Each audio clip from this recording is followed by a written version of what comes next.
Hi, so I'm on the beach in Tenerife. I'm not entirely sure how this is going to turn out because it's quite windy, but we'll see what we can do. It's been a 5-week stay here in Santa Cruz, which is the capital. I've enjoyed it, it's been nice. In some respects quite challenging due to working remotely and having limited contact with anyone other than people I'm speaking to remotely. It's somewhat challenging, but it's certainly a nice place. It's been a good opportunity to reflect and ponder things. I've been working very, very hard here actually. Very productive, got quite a bit done. And my language skills did improve somewhat. I did give it a significant and concerted effort. I was able to get around and whatever else. But I think, not to make excuses because that's never good, but with working a lot and being pretty focused, I didn't probably put as much focus onto language as I possibly should have.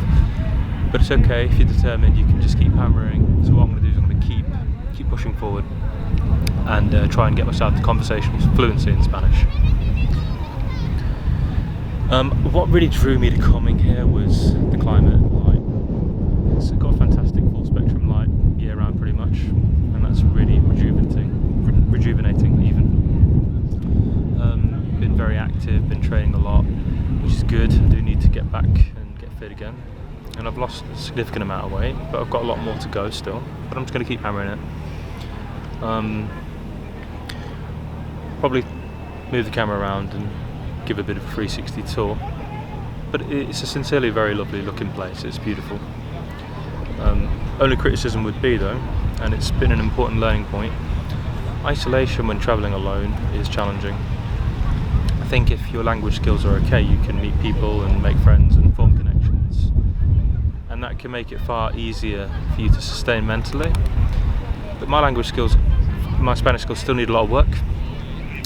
As such, it was difficult to make friends and have conversations, but it's okay, it's a goal. I'll keep working on it, I'll keep improving it, and I'll get there.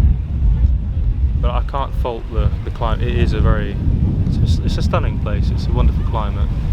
Culturally a bit different from the UK, but that's part of travelling, it's part of the experience. You learn as you go along, right? But yeah, I'll give a bit of a tour as much as I can.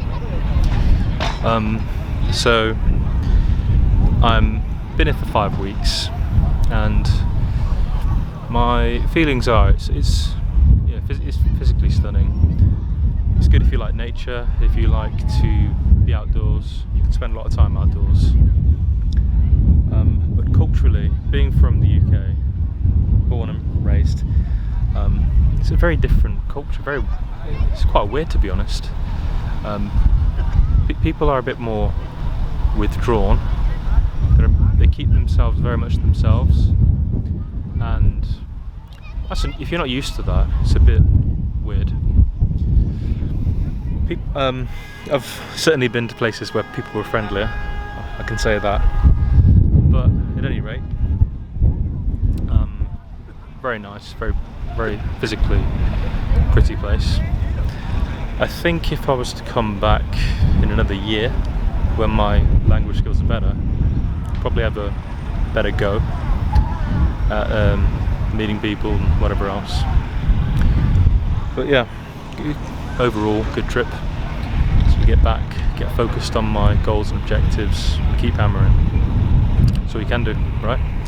But I will just take a bit more footage of a place and show you. I've been coming to the beach a fair bit. After work we'll just kind of relax and unwind for a few hours, get sun. I'm really interested in the work of Dr. Cruz, so Sun is super supportive of the mitochondria.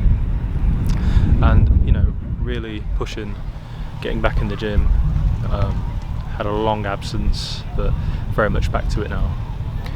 So there was some really positive components of coming here. It did rejuvenate a lot of drive for me. And that's what happens when you travel, it gives you perspective. And definitely can see that it's not at the same level of economic development as back home. It's definitely not.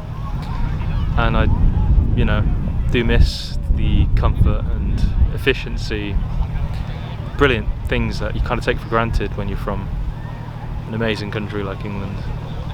I miss it now, but that's okay. I'll be back soon.